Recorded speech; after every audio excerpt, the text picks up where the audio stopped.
Today, let's talk financial advising, retirement and tax strategy.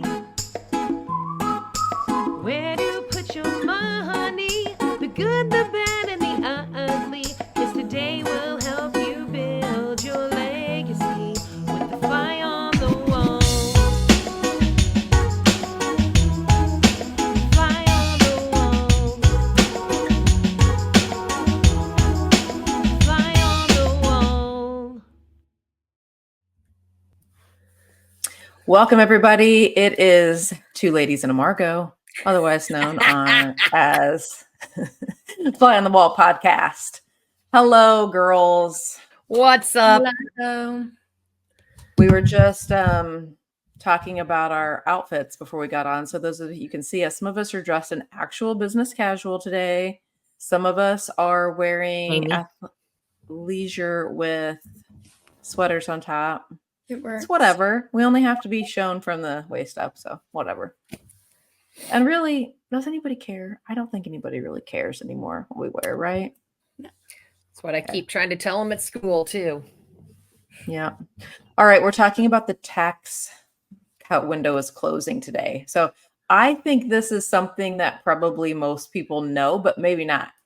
If they're not super familiar with it, we've got a pretty short window here in which taxes are basically on sale, which sounds crazy because as much as we talk about taxation and as mad as everybody is all the time, myself included, about paying money on taxes, which is we're taxed on the things we buy, we're taxed on our income, we're taxed on the things we own, we're taxed on the right to own property. Like it's a lot. But we're actually in like 100-year low of tax rates, which sounds crazy. So what does that mean if they expire? That's what we're going to talk about today. And you're dressed appropriately for the occasion, Margot. Got my Alexander Hamilton shirt on. Told you we were talking about this issue. For those that don't remember, I teach high school history, but we actually are talking about the creation of the federal government and the Constitution and how that really revolved around how in the world are we going to pay the debts of the Revolutionary War. Well, government needs revenue somehow. Taxes are the way to get it. So, Guys, I'm sorry. Do you see this fly? It is attacking me. this is I thought you. this I is was like, half what's of my happening? Are you students. waving? Yeah. Margot's trying to No. educate, and she's like, "There's a fly. I can't concentrate." Fly on the wall. Yeah, no kidding. It's trying to listen. Yeah. Okay. Well, that's a good point, though. Not your fly, but if we look at like 100-year history, the times where tax rates spike to 60%, 70%, even 90% tax rates, which is almost inconceivable, right? Like we can't even fathom 90% is the top tax rate, but it was. And if you look back to when that happened, it was all times that the government needed money, usually in times of war. And so if we think about, well, what's happened in recent years, we didn't necessarily have a war that we're funding. However, COVID was extremely expensive. We had huge amounts of stimulus payments that were paid out that created a deficit like we've not really seen before. And so what happens when the government needs money? Taxes. So That's always baffled me that people don't understand. Like, the government doesn't magically just have money to give you when you get those stimulus, when you get a COVID, right? That's coming from our revenue that's already, I mean, somebody had to pay for it. So, yep. And we're not talking politics because Margot and I agreed a long time ago we don't discuss politics usually with each other. But it really I know more. Yeah. Okay. It really doesn't matter probably how the election goes. Like, regardless of which side of the fence you're on, either side is probably going to have to let these tax cuts that are in place right now expire. And each side could have these great ideas and things they want to do for taxation, but they're probably going to have a hard time getting it passed. couple of reasons. One, Congress is split, which Margo, you can talk more intelligently about this than I. Maybe we'll do that on another podcast episode. But the bottom line is government needs money. And so if we have to address the fact that funding has to come from somewhere. And so most likely either side will let these tax cuts that were enacted in 2017 expire. So these were part of the tax cuts that Trump put in place in 2017. I want to be clear. We're not saying like Trump gets elected, they're going to continue. I don't think that's going to happen. I think they're going to have to expire either way. And so this episode is, what does that really mean for us? What can you expect is going to happen? And what maybe is, I don't know how much misconception there is out there, but it does apply to all of us. So key features of the tax cuts that were put in place. When these were enacted in 2017, it lowered tax brackets almost across the board. I think the 10%, the lowest bracket, was the only one that remained unchanged. Otherwise, everybody saw a decrease. Okay, those are going to revert. And so when you look at, well, how much, if I'm in the 22% tax bracket now, if it goes to 25, how much is that really going to impact me? It depends, right, on what your income is. But if you just look at, a married couple, maybe making 90,000 combined income, it's a car payment a month. Like, that's a significant increase. Emma, you're budgeting right now. I mean, we're all going to feel 250, 300 bucks a month. If suddenly that's just money that's out the door because the tax rates increased, I think all families are going to feel that. So that's number one. Two, the tax brackets that determine what your tax rate is. So I'm in the 22% tax bracket, or I'm in the 28% tax bracket, whatever it is. Those brackets are they're changing. So now I make the same amount of money, but before I might have been in a lower tax bracket. Now I make the same amount of money. I'm in a higher tax bracket, but the actual bracket is changing. So I might make the same amount, but I get a double whammy there. So that's something that hasn't been talked about a lot. Agreed. And how those expenses, I mean, you're adding inflation, your increased daycare costs. I mean, I remember as a single parent, working a second job and talking to my tax advisor, like, okay, but is this going to push me up if I get this job? And the tax advisor, well, you're going to be making more money, so isn't it worth it? And it's like, I don't think you understand all the things at play, but then I have to pay for daycare costs. Right. And when you start adding does it actually add up? And how are you going to meet your budget with all of those different things that are going on right now? It's going to be wild. Mo money, mo problems. Mm-hmm. The standard deduction is another big one. So that went up to married as $29,200. So standard deduction, that did away with a lot of people itemizing. Fly still getting you, Emma? It is. And it's really annoying. Sorry, guys. It's like landing on my head. And if you're listening and you're not watching, you're going to be like, what is happening? But if you're watching, Emma, her sole contribution to this episode is ducking and dodging the flies that are bombarding her. But the standard deduction is a big one because it did away with a lot of people trying to itemize to try to get their adjusted gross income down. Now it's just like you can flat take $29,000 off the top of your income, which makes a big difference for people. That's getting cut in half. It's going to revert back. So that's going to make a big difference too on where do we actually fall in those tax brackets and what do we need to plan for if we have the end of this year and the end of next year, because January 1, 2026 will be when this reverts back. If nothing else happens, right? If something doesn't change, these are already set to revert back. Yeah, so, I'm super nervous too because I'm losing that deduction with Haven too. The child tax credit? Yeah. Okay, so the child tax credit, let's talk about that. If you in pre-2017, I think the phase out to get a child tax credit, if I'm remembering correctly, if my CPA is listening, who is my strategic partner, this is why you're my strategic partner, because I rely on you. So anyway, It'll be close. I think the phase out was like 110,000 somewhere in there. So if you made more than 110,000, you didn't get that child tax credit. The Tax Cut and Jobs Act bumped that to 400,000. So now everybody making up to 400,000 got the credit, and it went from 1,000 to 2,000. So you have 2 kids, I have $4,000 in a tax credit that comes off what I owe if I owe something at the end of the year or whatever my return is going to be. So that's a big one, especially for, think of young families that have 2 or 3 kids. That's a huge one that has been in Young families place. who have 3 or 4 dogs. It doesn't count for dogs. I wish it did. That's what I need that. Count? What is our count up to now, Emma? Let's count between 10. Dad and I, you and Eva. How many dogs are there? 10. How many? 10. Are you guys seriously up to 10 dogs? My parents have 4. I have It's an 4. issue. It has 2 and a cat. Okay. Let's back up. Did you just say you have 2? I said I have 3. Eva has 2 and a cat. I have 4. Oh, 4. Yeah, that's right. She Okay. said 4. Yeah, we have a lot.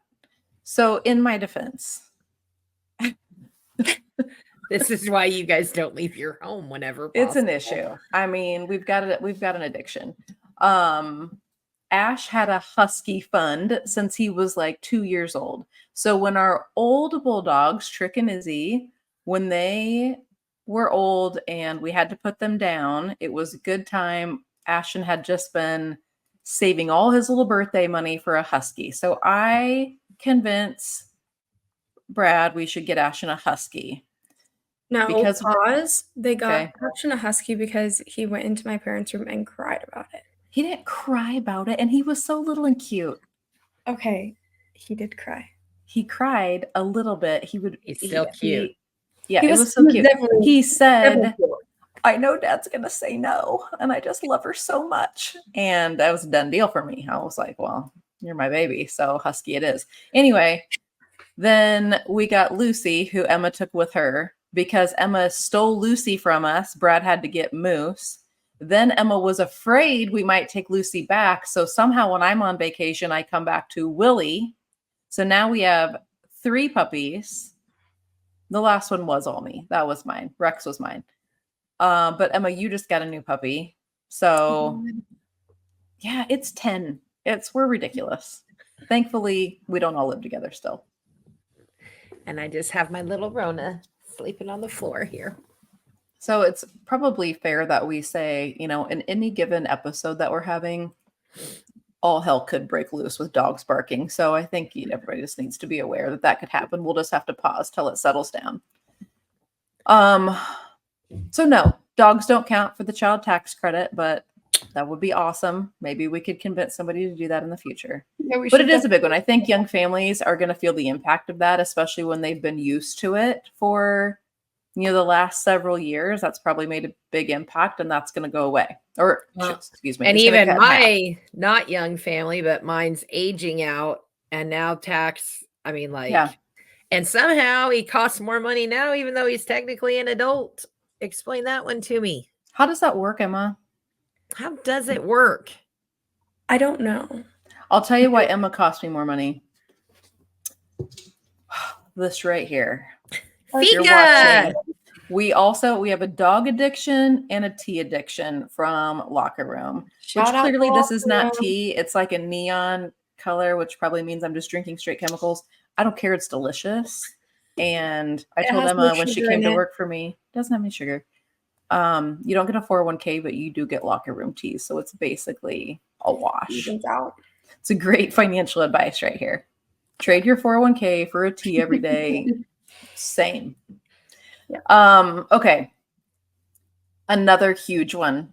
And this is where I think you really have to think about our family businesses, our family farms, the estate tax exemption. Right now, if you're to pass away, each individual has over 13 million that is exempted from tax. So think about a married couple. I don't know personally a whole lot of married couples, farms, business owners that have a value more than $27 million, right? Mostly everybody that we know, if something happens, their estate is protected from taxation. It passes tax-free. That's the exempt number, 26 whatever million the number is. That is going to revert to 5 million when this expires. So now think about 5 million seems like a big number, but you start thinking about these family farms and what they actually could be worth. Yeah, it's still a big number. Don't get me wrong. It could be worse. I mean, it has been much lower in years past. It could revert to 1. The thing we have to be cognizant of is legislative risk, right? And it could still change. We know if nothing else happens, it's reverting and it's dropping all the way down to 5. Well, what happens? Let's say I do have a family farm and it's worth 6 million. Pass away. My Emma, you, Ashton, Eva, you inherit this and you have $1 million that's subject to federal taxation at a 40% tax rate. You would need to have $400,000 lying around to pay that tax bill, or you're selling the farm, you're selling the business, right?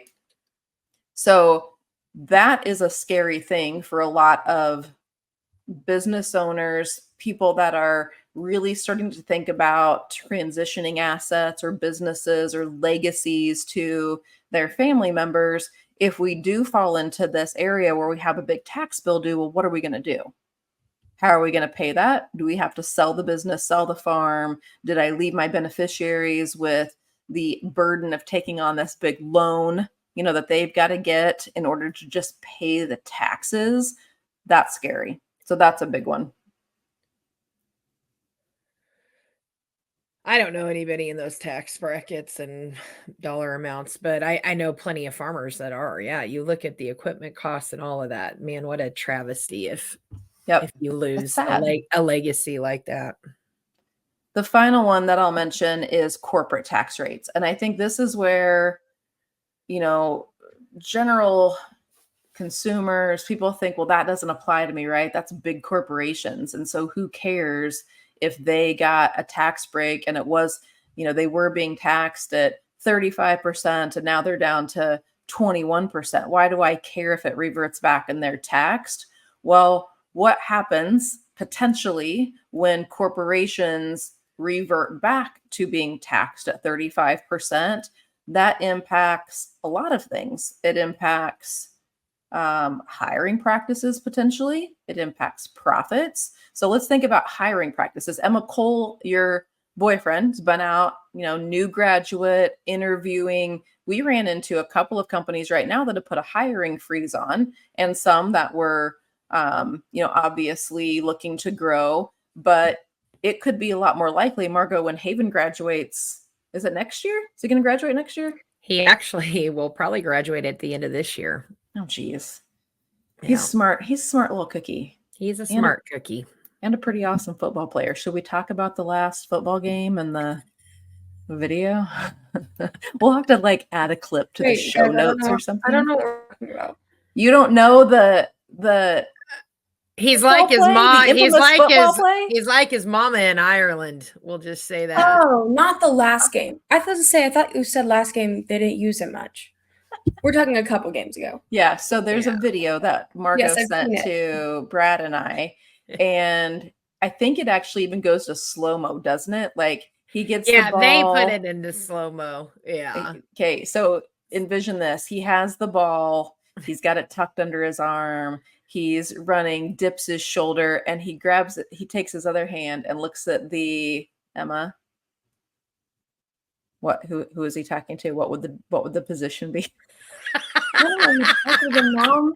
I have no idea. We don't know. We just go say, "Go, Ashton." Yeah, I yell things. Everybody. Defense or offense? If you tell me, if I'm paying attention, I do. The linebacker is coming at him. Thank you, Margot. Linebacker is coming at him, and Haven does. I got to figure out my hands in the video. He goes like this to tell them to come on. It is one of the greatest videos. If you're listening, he gestures for them to come and come at him. So we've watched that a lot of times. pretty awesome. So smart and tough. Anyway, I digress. Scary. Scary I'm for probably more scared for what does this look like? Yeah. I mean, if he is going now, graduating the end of this year, going into looking at trying to be hired potentially by these corporations, and they're like, hey, our profits are getting squeezed. Our tax rates are going from 35% to, or excuse me, from 21 to 35.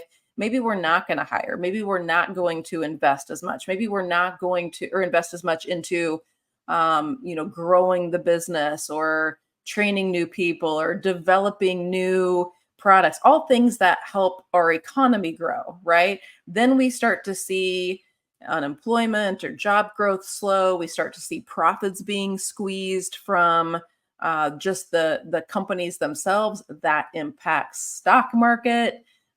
Consumers start to look at, well, the companies aren't as profitable. Jobs don't look like they're growing as much. Now we're freaking out. And so there's this trickle down effect. And so when we think about corporate tax rates, we can't just say, well, who cares about that? I'm only cared about my individual. Right. It does truly impact really all of us. And so we should be aware of how that happens and how that potentially is perceived by people, right? Because that can play a big impact just on our daily lives.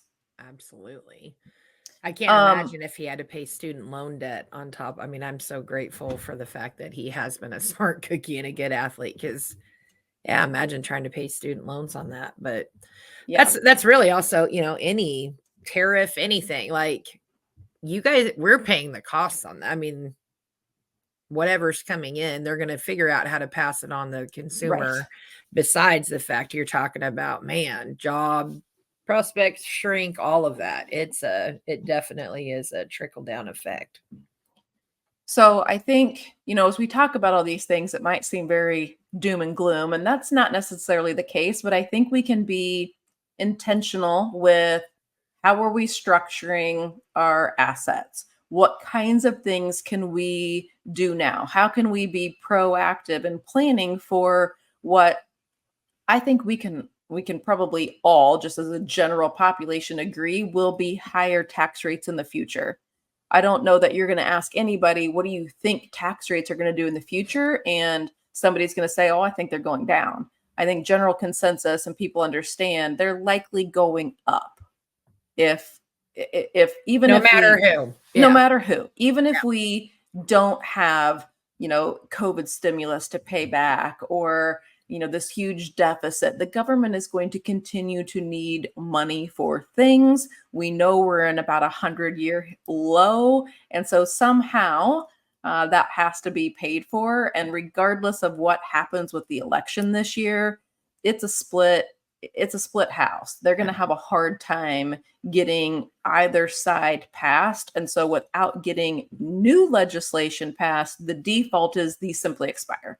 And so that likely is happening the end of next year, which means we have 2 years in which we can be intentional with saying, well, what can I do? What should I do? One of the first things that I would look at, especially if you are near retirement, is looking at your tax diversification. Do you have all of your money tied up in like a 401k, a company plan, pension, money basically that hasn't been taxed yet? And if it hasn't been taxed yet, on paper, it may look like, awesome, I have this great nest egg and I'm solid. But what's going to happen when you go to pull that money out 3 years from now, 5 years from now, 10 years from now, as you need income in retirement? What's the toll going to be basically that we have to pay to get it out of there? And that's scary to think about, leaving yourself wide open with only one bucket of money that has never been taxed, because now we're totally susceptible to whatever tax rates are in the future. Yeah, I remember that from your presentation the first time I watched you, going, gosh, she's smart.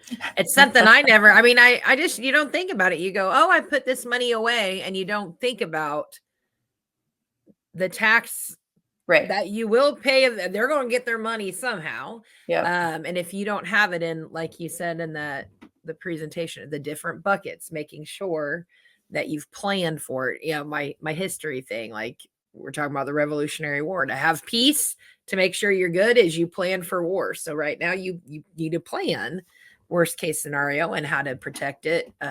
So yeah, absolutely.